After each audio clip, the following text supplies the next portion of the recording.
Hello students, today we are starting a new method of hire purchase accounting, that is stock and debtors method. And in this method we prepare 6 ledger account. The first ledger account, it is a stock at shop account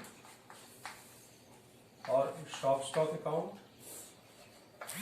Second, it is hire purchase stock account. Third, it is hire purchase debtors account. Fourth, it is goods sold on hire purchase. Fifth, it is stock reserve. It means the profit element on opening as well as the closing stock.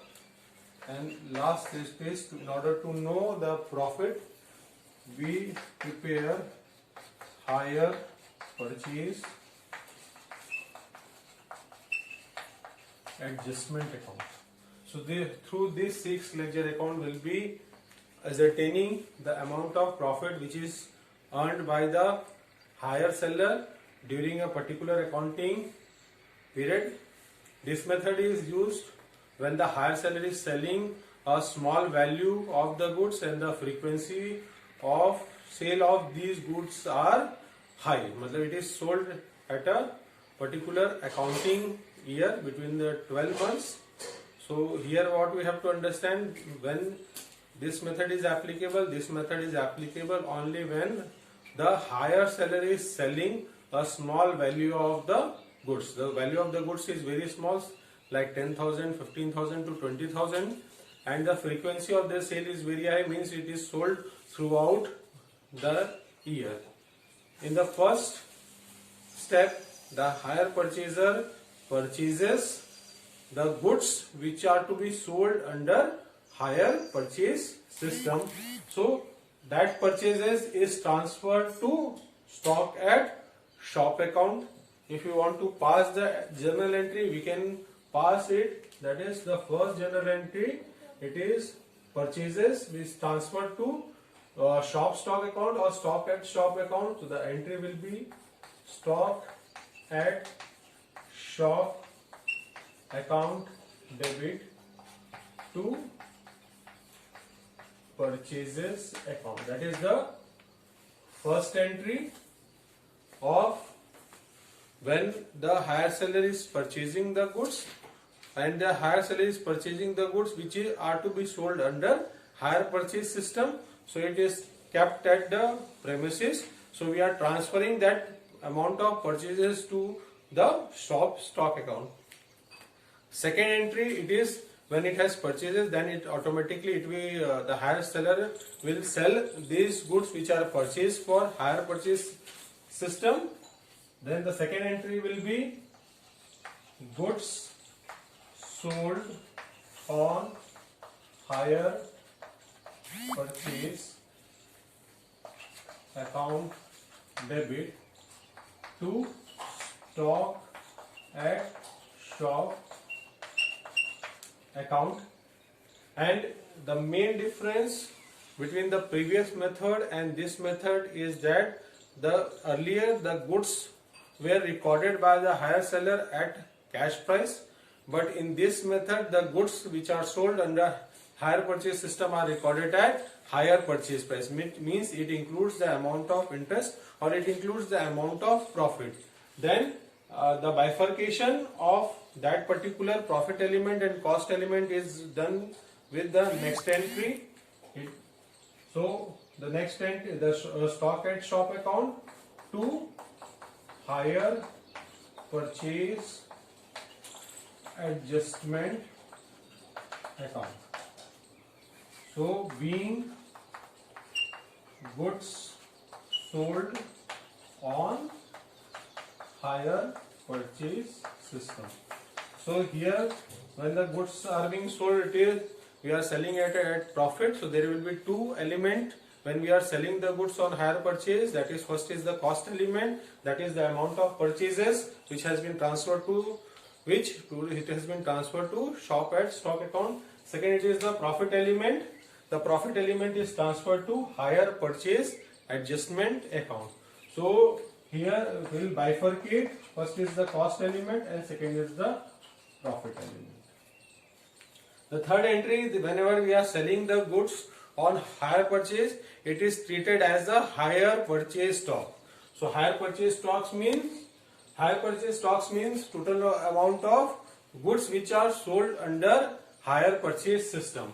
So these goods is then transferred to hire purchase stock account. So the entry will be hire purchase stock account debit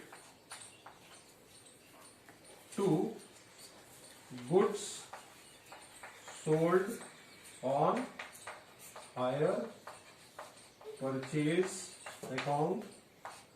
And so whenever the goods are sold on the hire purchase, first it is sold out of the purchases and it is sold at a higher purchase price. So we will first what we'll do, we will bifurcate the amount of cost and the amount of profit. Amount of cost, it is deducted from stock at shop, and the amount of profit, it is transferred to hire purchase adjustment account. And these goods are then transferred to hire purchase stock account. The next entry will be, the first entry is the stock has been purchased and it is transferred to stock account. Second, it is from that purchases the hire seller is selling those goods at a profit to the hire purchaser. Then the third, it is the transfer, because it is sold, the goods are sold by the hire seller, it becomes the hire purchase stock of the hire seller. Next, it is when the amount is due from the debtors, that is the installment which is due from the hire purchaser during the particular year and the amount has been received, the entry of receipt of installment from the hire purchaser, that is the debtors for the hire seller. Entry will be cash account debit or bank account debit to debtors account, being cash received from debtor. If under hire purchase system, if the hire purchaser default any payment, it is the right of the hire seller that to repossess the goods, and if it is repossessing at par at the amount due, there will be no loss for the hire seller. But it is when it is repossessing less than the amount which is due, then there is a loss for the hire seller, and the entry for that will be, it is goods has been repossessed, entry will be goods repossessed account debit, and if there is any loss, it is transferred to hire purchase adjustment account debit to hire purchase debtors account. So here are the set of entries. Next is the entry of the loading of profit element on the opening stock as well as the closing stock. So the entry for loading means the profit on the opening stock is realized during the current financial year and it is transferred to hire purchase adjustment account. Entry for loading, it means entry of profit element on opening as well as the closing stock. Entry will be hire purchase adjustment account debit to stock reserve account, being loading transferred to hire purchase adjustment account. And in the same case, loading, that is profit element on the closing stock, again it is transferred to hire purchase adjustment account. It is taken, the profit is written by, because it is been realized for the next year. So the entry of loading, it will be stock reserve account debit to hire purchase adjustment account, being loading on closing stock transferred to hire purchase adjustment account. So here are the set of entries. With this set of entries, we will be preparing the 6 different ledger account, and here this method is followed when there is a sale of small value of the goods and there is a frequency of sale of these goods during the particular, it is very high. One of the important thing it is that the higher seller records the goods at higher purchase price. तो ये पूरे के पूरे आपका journal entries है. Journal entries हमको पास नहीं कर रही है, डायरेक्टली लेजर अकाउंट बनाना है. और डायरेक्टली अगर हम लेजर अकाउंट बना रहे हैं तो ये जो जर्नल एंट्री हमको याद होनी चाहिए, उससे हम क्या कर सकेंगे, हम लेजर अकाउंट बना पाएंगे. यहाँ पे सबसे पहला चीज क्या है, सबसे पहला चीज है कि जो हायर सेलर गुड्स परचेज कर रहा है, ठीक है, उसको सेल करने के लिए उसको हमने कहाँ पे ट्रांसफर किया, शॉप स्टॉक में उसको ट्रांसफर किया. अब उस शॉप स्टॉक में जब हमने उसको ट्रांसफर किया, उसके बाद उस हायर सेलर ने क्या किया, उस जो भी स्टॉक उसने परचेज किया है हायर परचेज सिस्टम में सेल करने के लिए, वो उसको सेल करेगा. और जब वो उसको सेल करेगा तो वो उसको किस पे रिकॉर्ड करेगा, उसको हायर परचेज प्राइस पे रिकॉर्ड करेगा. और जब वो उसको सेल करेगा तो वो उसका क्या बन जाता है, हायर परचेज स्टॉक. तो यहाँ पे इंपॉर्टेंट चीज क्या है, जब परचेज किया गुड्स को तो उसको उसने कहां पे ट्रांसफर किया, शॉप स्टॉक पे. और जब उसी गुड्स को हायर परचेज प्राइस पे बेच दिया तो वो उसका क्या बन गया, हायर परचेज स्टॉक बन गया. अब ये जो भी गुड्स उसने हायर परचेज सिस्टम में बेचा है, उसका कुछ पैसा इस साल मिलेगा, कुछ पैसा हो सकता है आगे के साल रिसीव हो. तो जितना इस साल पैसा ड्यू हो जाता है, उतना अमाउंट स्टॉक से कहां पे ट्रांसफर कर दिया जाता है, डेटर्स पे ट्रांसफर कर दिया जाता है. तो यहां पे सबसे इंपॉर्टेंट कंसेप्ट क्या है, ड्यू एंड नॉट ड्यू का.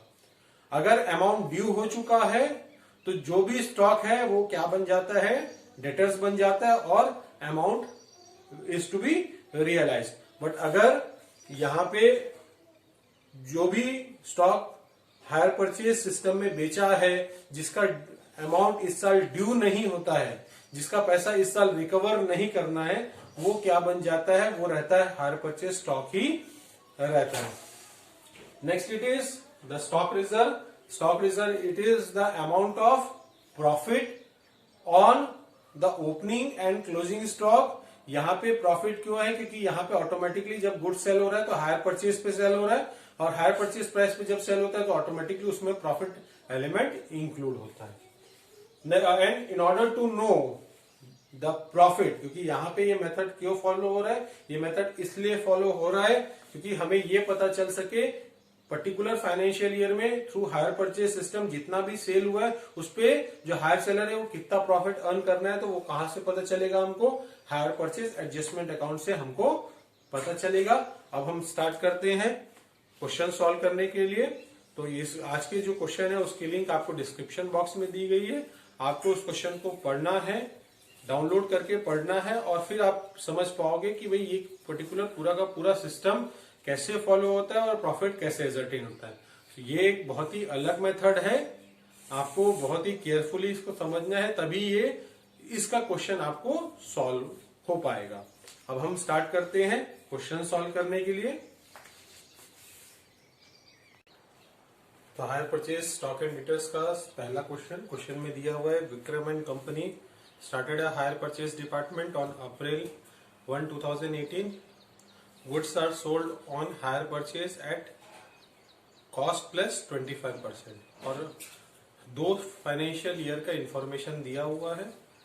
सबसे पहला गिवन है purchases during the year, purchases की एंट्री पास हुई, purchase account debit to bank account, और उस परचेजेस को कहाँ पे ट्रांसफर कर दिए, शॉप स्टॉक अकाउंट में एंट्री पास हुई, shop stock account debit to purchases account. तो shop stock at shop account debit to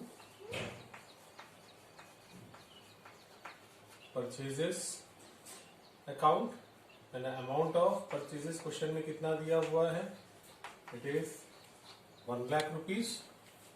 second information दिया हुआ है, अभी आपको क्या याद रखना है, जो गुड्स सोल्ड हो रहा है वो कॉस्ट प्लस 25%, मतलब प्रॉफिट है कॉस्ट का 25%। अगर कॉस्ट गिवन है तो हम प्रॉफिट निकालने के लिए फॉर्मूला क्या यूज करेंगे, रेट डिवाइडेड बाय 100। अगर हायर परचेज प्राइस दिया हुआ है उस कंडीशन पे अगर हमको प्रॉफिट निकालना है तो हमारा फॉर्मूला क्या बन जाएगा, rate divided by 100 plus rate, rate is 25% divided by 100 plus 25%, that is 25 divided by 125. Second दिया हुआ information, goods sold on hire purchase during the year. Entry क्या पास हुई, goods sold on hire purchase account debit to shop stock account to hire purchase adjustment account. तो goods sold on hire purchase debit हो रहा, तो उसके debit side सबसे पहले हमने लिखे शॉप स्टॉक अकाउंट, फिर हमने लिखा यहाँ पे to hire purchase, to hire purchase adjustment account. अब यहाँ पे जो गुड्स सोल्ड हुआ है हायर परचेज में, एट हायर परचेज प्राइस बोला है, amount it is 1 lakh rupees. इस 1 लाख रुपीज में एक कॉस्ट एलिमेंट है जो amount of cost of goods है, और दूसरा प्रॉफिट एलिमेंट है जिसको हम कहाँ ट्रांसफर करेंगे, हायर परचेज एडजस्टमेंट अकाउंट में। तो यहाँ पे सेल्स वैल्यू कितनी दी हुई है, 1 लाख रुपीज, और 1 लाख मल्टीप्लाइड बाई, क्योंकि प्रॉफिट कॉस्ट पे डिपेंडेंट है और हमको हायर परचेज प्राइस गिवन है, तो हमारा फॉर्मूला क्या बन गया, rate divided by 100 plus rate, that is 25 divided by 125। तो यहाँ पे जो हायर परचेज एडजस्टमेंट का अमाउंट आया, वो हायर परचेज एडजस्टमेंट का अमाउंट कितना आया, 20,000 रुपीज, और शॉप स्टॉक का अमाउंट आया 1 लाख माइनस 20,000, ये कितना आ गया, 80,000। This 80,000 will be transfer to shop stock account, और हायर परचेज अकाउंट में उसकी एंट्री पास होगी। तो हम यहाँ पे लिख रहे हैं by goods sold on hire purchase account, amount it is how much, 80,000, और हायर परचेज एडजस्टमेंट में ट्रांसफर कर देते हैं, हायर परचेज एडजस्टमेंट की credit side by goods sold on hire purchase. This is also our loading, profit element को हटा रहे हैं, तो यहाँ पे जो अमाउंट आया, अमाउंट कितना आया, 20,000 रुपीज। और यहाँ पे परचेजेस की स्पेसिफिक डेट गिवन है 1 अप्रैल 2018, और बाकी सब ट्रांजैक्शन की डेट गिवन नहीं है, हम सिर्फ परचेज की डेट यहाँ पे लिख रहे थे 1 April 2018, and the entire transaction जो हुआ ड्यूरिंग द ईयर हुआ है, तो it is for the 2018-19। Next information given है cash receive during the year. Cash किससे मिलेगा, जिसको हमने गुड्स बेचा है, हायर परचेजर से कैश हमको मिलेगा, वो हमारे लिए डेटर्स है। एंट्री पास हो गई, नॉर्मल केस में पैसा रिसीव हो रहा, कैश को डेबिट करेंगे, और जिससे पैसा मिल रहा है उसको क्रेडिट करेंगे। यहाँ पे जो हायर परचेजर है उसको हम क्या बोलते हैं, हायर परचेज डेटर्स। तो हमारी एंट्री क्या पास हुई, कैश अकाउंट डेबिट या bank account debit to hire purchaser account, hire purchase debtor account. तो उसके क्रेडिट साइड हम यहाँ पे लिख रहे हैं बाय कैश अकाउंट और बाय बैंक अकाउंट। कितना पैसा मिला क्वेश्चन में दिया हुआ है, क्वेश्चन अमाउंट रिसीव कितना है, 50,000 रुपीज। नेक्स्ट इंफॉर्मेशन जो क्वेश्चन में दिया हुआ है, यहाँ पे क्वेश्चन में बताया है कि गुड्स रिपोजेस हुआ है, किससे रिपोजेस होगा, डेटर से रिपोजेस होगा, हायर परचेज परचेजर से रिपोजेस होगा। गुड्स हमारे पास आ रहा है तो एंट्री क्या पास होगी, goods repossess account debit to hire purchase debtors account. तो यहाँ पे कितने का गुड्स रिपोजेस हो रहा है? गुड्स 4000 का था, लेकिन रिपोजेस कितने में हुआ? 1000 रुपीज में हुआ। 3000 का लॉस हो रहा है। लॉस को भी क्या करेंगे? हम डेबिट करेंगे। तो हमारी एंट्री पास क्या हुए? Goods repossess account debit. Loss भी डेबिट करेंगे तो लॉस, प्रॉफिट या लॉस को हम क्या लिखेंगे यहाँ पे? Hire purchase adjustment account. तो यहाँ पे goods repossess account debit, hire purchase adjustment account debit to hire purchase debtors account. तो डेटर्स के क्रेडिट साइड पहले हमने लिखा, हमने गुड्स रिपोजेस किया,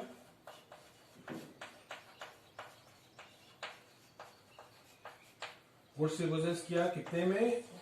1000 रुपीज में,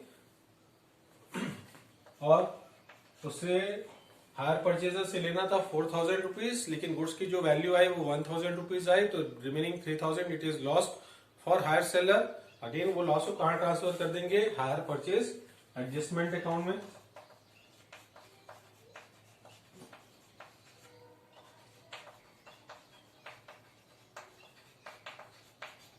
तो अमाउंट कितना हुआ? 4000 minus 1000, amount is how much? 3000 rupees. और ईयर एंडिंग में एक इंफॉर्मेशन ऐसी दी हुई है, goods with hire purchase customer. सबसे पहली बात तो इसको हम हायर परचेज एडजस्टमेंट में ट्रांसफर कर देते। जो लॉस हुआ हमने यहाँ पे लिखा to hire purchase debtors account. Amount कितना आएगा? 3000 का। अब goods with hire purchase customer जिसको हमने गुड्स भेजा है तब तक के हम उसको रिकॉर्ड करेंगे जब तक कि उससे पैसा ड्यू नहीं होगा, और जब पैसा ड्यू होगा तो उससे जो पैसा मिलने वाला है उसको हम कहां ट्रांसफर कर देंगे? डेटर्स अकाउंट में। क्वेश्चन में क्या बोला है? Goods with hire purchase customer. तो आपको याद रखना है कि हायर परचेज कस्टमर को हम तब तक रिकॉर्ड करेंगे, तब तक उसको डेटर्स अकाउंट में ट्रांसफर नहीं करेंगे जब तक कि उससे पैसा ड्यू नहीं हो जाता। तो यहाँ पे अभी भी हायर परचेज कस्टमर के पास गुड्स है, इसका मतलब अभी भी उसको पेमेंट करना नहीं है इस फाइनेंशियल ईयर में। इसका मतलब वो क्या हो गया हमारे लिए? हायर परचेज स्टॉक का क्लोजिंग बैलेंस हो गया। तो हमने टोटल 1 लाख का गुड्स बेचा, जिसमें से 40,000 गुड्स अभी भी हायर परचेज कस्टमर के पास रखा हुआ है। तो बचा 60,000 क्या हो गया? हमारे लिए अमाउंट ड्यू बन गया। इसका मतलब आउट ऑफ 1,40,000 का पैसा इस साल रिसीव नहीं होना है, लेकिन फिर कितना पैसा रिसीव होना है? 60,000। वो 60,000 बन गया ड्यू अमाउंट, और वो ड्यू अमाउंट कहां ट्रांसफर हो जाएगी? हायर परचेज डेटर्स को।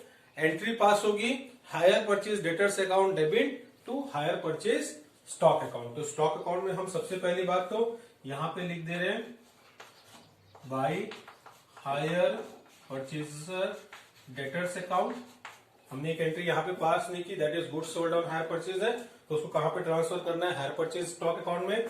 तो हमने यहां लिखा by hire purchase stock account. Hire purchase stock account मतलब that is amount 1 lakh rupees.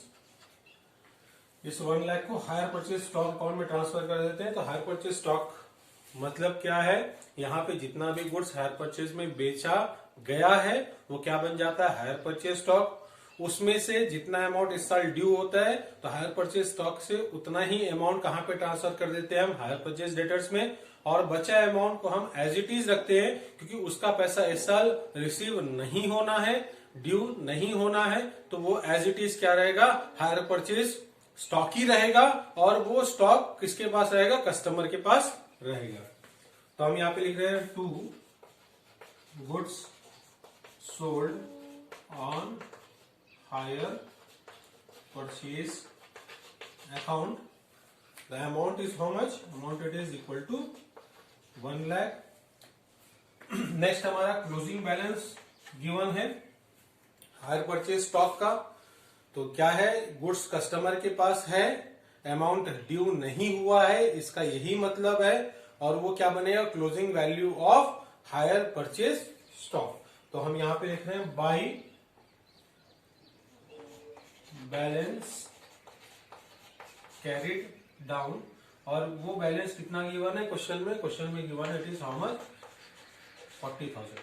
तो 1 लाख का टोटल हमने गुड्स बेचा है हायर परचेज में, जिसमें से 40,000 का पैसा इस साल रिसीव नहीं होना है क्योंकि वो ड्यू नहीं हुआ है। इसका मतलब कितना हो गया ड्यू? 1 लाख में से 40,000 माइनस करेंगे तो अमाउंट क्या बन जाएगा?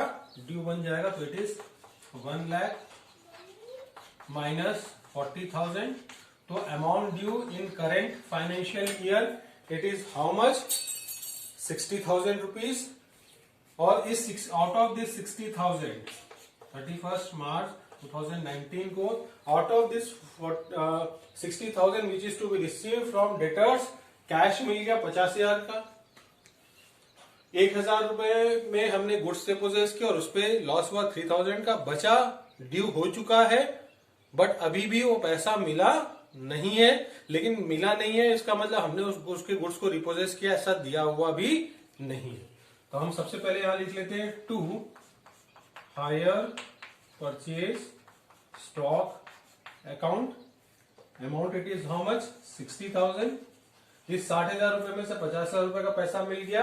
1,000 का गुड्स रिपोजेस हुआ जिसपे 3,000 का लॉस हो गया और ये हमारा बन गया that is closing balance of hire purchase debtor, या इसको हम बोल रहे हैं instalment due at the end of the 2018 and 19।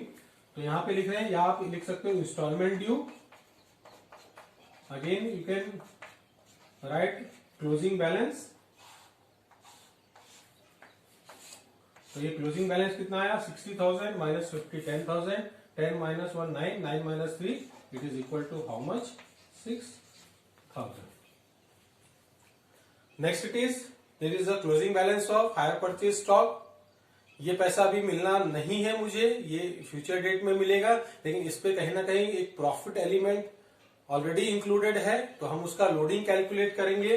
हम यहाँ पे अगेन जो स्टॉक है वो कहाँ लिखा हुआ है? वो लिखा हुआ है क्रेडिट साइड क्लोजिंग बैलेंस। तो यहाँ पे जो स्टॉक रिजर्व में आएगा उसका आएगा debit side closing balance carried down and the amount of profit element on closing stock it is equal to 25 divided by 125। तो ये आ रहा है कितना? Amount it is how much? 8,000। तो out of this 40,000 8,000 it is profit element, उसको loading किया। हम ये करते हैं जिस साइड हम स्टॉक लिखते हैं उसके एग्जैक्ट अपोजिट साइड हम स्टॉक रिजर्व लिखते हैं। तो यहाँ पे स्टॉक रिजर्व का क्या हो गया? क्लोजिंग बैलेंस हो गया। रिजर्व है ऑटोमेटिकली इट इज लायबिलिटी, इसलिए उसका क्या क्लोजिंग बैलेंस कहाँ लिखा? क्रेडिट साइड लिखा। और जो जितना भी गुड्स बेचा उसमें से इतना जो प्रॉफिट है इस साल एक्रू हुआ नहीं है तो उसको हम प्रॉफिट से भी हटाएंगे। जब हम प्रॉफिट से हटाएंगे तो उसको कहां पे लिखेंगे? It is transfer to hire purchase adjustment account. तो क्लोजिंग स्टॉक रिजर्व आया 8,000 का। ये 8,000 that is on the closing stock, but हमने क्या किया? जितना भी गुड्स बेचा है पूरा का पूरा उसको एज अ प्रॉफिट एज्यूम करके हमने हायर परचेज एडजस्टमेंट में लिख लिया। लेकिन यहाँ पे आउट ऑफ 1,40,000 का अमाउंट ड्यू नहीं हुआ है तो उस 40,000 पे भी अभी प्रॉफिट हम एज्यूम कर सकते क्या? नहीं, इसलिए हम उसको क्या कर रहे हैं? हटा रहे हैं। तो हम यहां पे लिख रहे हैं to stock reserve. Stock reserve account में हमने लिखा कितना? Amount it is how much? Amount it is 8,000 rupees. Next there is a loss on repossession. तो हम यहाँ पे लिख रहे हैं to hire purchase debtors. Hire purchase debtors में हमने कितना लिखा? Amount 3,000। Now it is the calculation of profit. Profit का कैलकुलेशन कर रहे हैं हमने। यहाँ पे जो प्रॉफिट के कैलकुलेशन किए तो यहाँ पे देख रहे हैं 20,000। सॉरी, ये हायर परचेज डेटर्स तो हमने लिख लिया है यहाँ पे, इसको फिर से नहीं लिखेंगे। तो 20,000 minus 3,000 minus 8,000 that is transfer to profit and loss account. That is our balancing figure. The amount it is how much?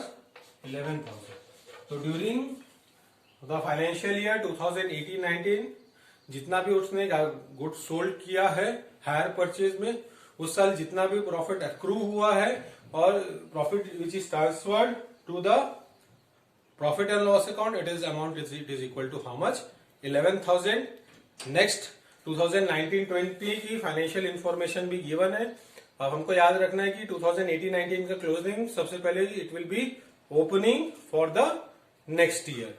तो हम अब स्टार्ट करते हैं 2019-20 का प्रॉफिट एजरटेन करने के लिए. और यहां पे हमको यही 6 लेजर अकाउंट फिर से हमको बनाने हैं.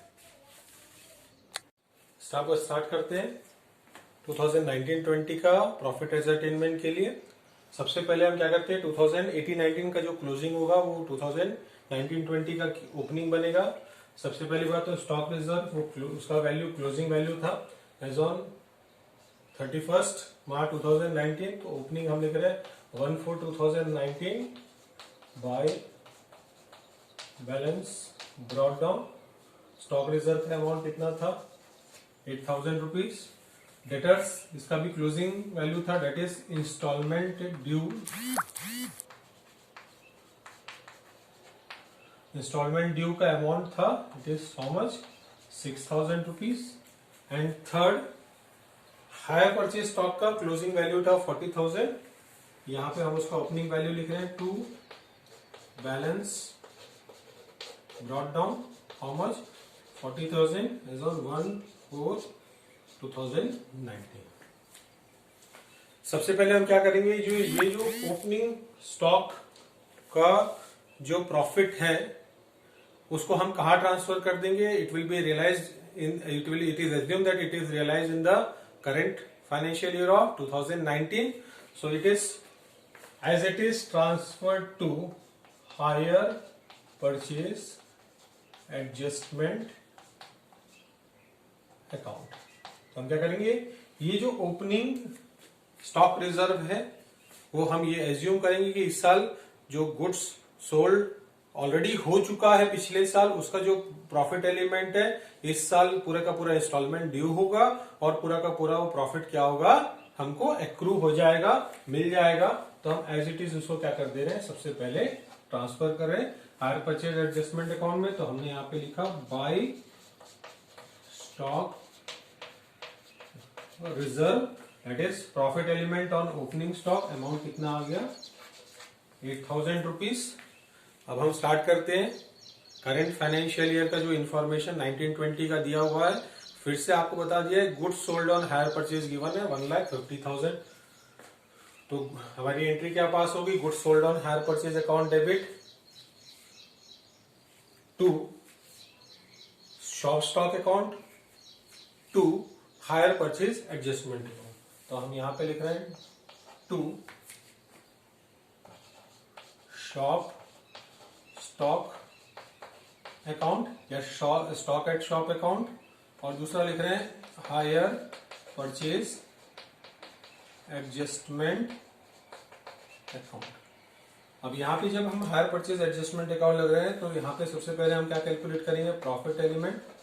Profit element it is 1,50,000 rupees sale दिया हुआ है, सेल्स वैल्यू है.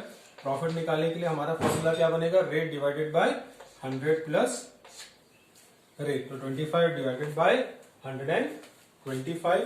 तो 1,50,000 multiplied by 25, 1,50,000 multiplied by 25 divided by 125. तो यहाँ पे जो प्रॉफिट आ रहा है वो कितना आ रहा है, 30,000. टोटल गुड्स सोल्ड हुआ है 1,50,000 का एट हायर परचेज प्राइस, जिसमें प्रॉफिट एलिमेंट 30,000 है. इसका मतलब हमने आउट ऑफ परचेजेस कितना बेचा है, तो ये आ गया आपका कितना, 1,20,000. तो शॉप स्टॉक में हम ट्रांसफर कर देंगे. अब शॉप स्टॉक का भी क्लोजिंग बैलेंस था, हम यहाँ पे सबसे पहले लिख रहे हैं ओपनिंग बैलेंस. क्लोजिंग बैलेंस था कितना, 20,000 का ऑन 1/4/2019. और यहाँ पे हमने जो शॉप स्टॉक से गुड्स बेचा उसकी वैल्यू कितनी आ रही है, 1,20,000. तो हमने यहाँ लिखा goods sold on hire purchase account, amount it is how much, 1,20,000. और remaining 30,000 will be transfer to hire purchase adjustment account by goods sold on hire purchase account. Amount it is how much, 30,000। Next, अब यहाँ पे 20,000 goods है और हमने 1,20,000 goods बेच दिया, ऐसा हो नहीं सकता। कहीं ना कहीं during the particular financial year there will be purchase of goods. कहीं ना कहीं क्या होगा, गुड्स का परचेज किया होगा तभी वो गुड्स को बेच सकता है। फिर हम देखते हैं यहां पे लिखा हुआ है cash received during the year, it is how much, 1 lakh rupees. Entry क्या पास हुई, cash account debit to debtors account, hire purchase debtor account. तो डेटर्स के हमने क्रेडिट साइड लिखा बाय कैश अकाउंट। कैश कितना मिला बताया है, इट इज 1 लाख रुपीज, तो हमने यहां लिखा 1 लाख रुपीज। नेक्स्ट बोला हुआ है गुड्स रिपोजेस हो रहा है, उससे इंस्टॉलमेंट लेना था 6,000 रुपए का, बट जो एसेट की वैल्यू, जो गुड्स की वैल्यू है वो कितनी है, 2,000 रुपीज है। तो हम यहां पे लिख रहे हैं बाय, सबसे पहला goods रिपोजेस्ड account,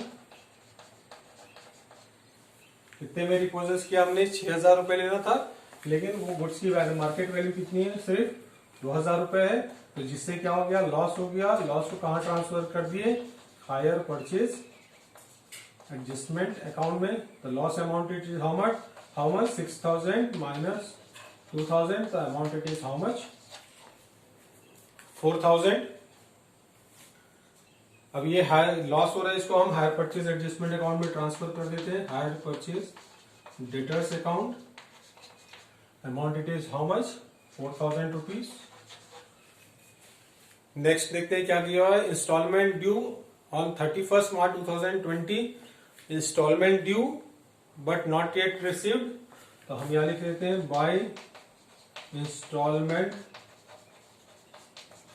due on 31 March 2020। Closing value दी हुई है, क्लोजिंग वैल्यू कितनी दी हुई है, क्लोजिंग वैल्यू दी हुई है 10,000। तो इसका मतलब हम पिछले क्वेश्चन में हमको टोटल स्टॉक गिवन था, स्टॉक से हमने डेटर्स का अमाउंट निकाला, मतलब नॉट ड्यू गिवन था तो उससे हमने ड्यू निकाला। अभी हमको क्या गिवन है, ड्यू गिवन है, कितना ड्यू हो चुका है। तो हम यहाँ पे टोटल करते हैं 1 lakh plus 2,000 plus 4,000 plus 10,000, total आया क्रेडिट साइड 1,16,000। 1,16,000 माइनस 6,000, ये जो डेट है 1/4/2019 की है। तो जो बैलेंस आया that is hire transfer to hire purchase stock account. पिछले क्वेश्चन में पिछले साल का जो हमारे पास इंफॉर्मेशन था उसमें ये बताया था कि कितना गुड्स बेच दिया है और कितना हायर परचेज कस्टमर के पास बचा हुआ है। हायर परचेज कस्टमर के पास बचा हुआ गिवन था, तो हमको ये पता चला कितना अमाउंट ड्यू हो चुका है। अब हम रिवर्स कैलकुलेशन करते हैं। यहाँ पे हमको जब डेटर्स अकाउंट बनाएंगे और उसका डेबिट साइड बैलेंस कम आएगा तो हम क्या पता करेंगे, हम पता करेंगे कि उस पर्टिकुलर फाइनेंशियल ईयर में जो हायर परचेज स्टॉक है, जो हमने गुड्स सेल किया हायर परचेज में, उसमें कितना अमाउंट इस साल ड्यू हुआ है। तो ये बन गया क्या बच्चा, हमारा higher purchase stock account. This is our balance value. तो 1,16,000 माइनस 6,000, तो यहाँ पे कितना आ गया 1,10,000।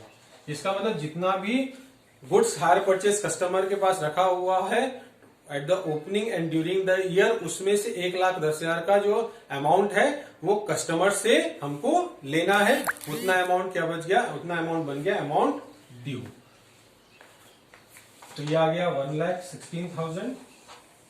अब इसको हायर परचेज स्टॉक अकाउंट में ट्रांसफर कर दिए, तो इसको हमने ट्रांसफर किया, दैट इज हाउ मच 1,10,000।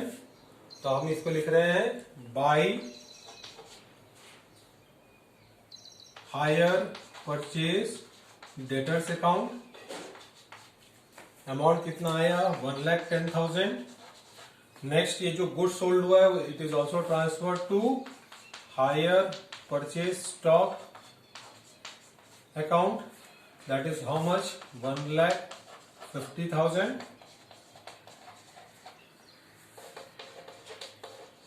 तो हम यहाँ पे लिख रहे हैं उसको to goods sold on hire purchase account. तो 40,000 से हमने 1,00,000 प्लस 1,50,000 प्लस किया तो 1,90,000 आया। तो टोटल हमारे पास जो गुड्स था जिसको हमने हायर परचेज में बेचा वो उसकी अमाउंट थी 1,90,000 रुपीज, दैट इज 40,000 पिछले साल का था और 1,50,000 इस साल का था। तो टोटल हायर परचेज कस्टमर के पास हमारा कितने वैल्यू का गुड्स रखा हुआ, 1,90,000 का। उस 1,90,000 में से 1,10,000 का पेमेंट इस साल रिसीव हो चुका है, ड्यू हो चुका है, और जो बचा वो ड्यू इस साल नहीं होगा, वो आगे के साल होगा। तो वो जो बच गया अमाउंट वो बन जाता है नॉट ड्यू। तो हम यहां पे लिख रहे हैं by balance carried down that is equal to 1,90,000 minus 1,10,000। This is the goods with hire purchase customer.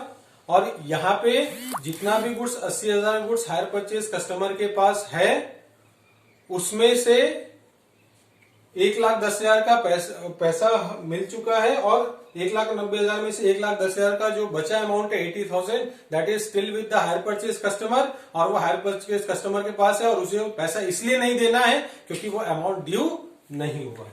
तो यहां पे हम कितना लिख रहे हैं 80,000। There is a closing balance of stock which includes the profit element. तो हम लोडिंग कैलकुलेट करते हैं, तो हम यहां पे लिखेंगे to balance carried down on 31st March 2020। ये हमारा क्लोजिंग बैलेंस है वो 31st मार्च 2020 का है। तो इस पे अगेन प्रॉफिट एलिमेंट हम लिखेंगे। प्रॉफिट एलिमेंट कितना है 80,000 मल्टीप्लाइड बाय 25 डिवाइडेड बाय 125। तो यहाँ पे जो अमाउंट आया 16,000।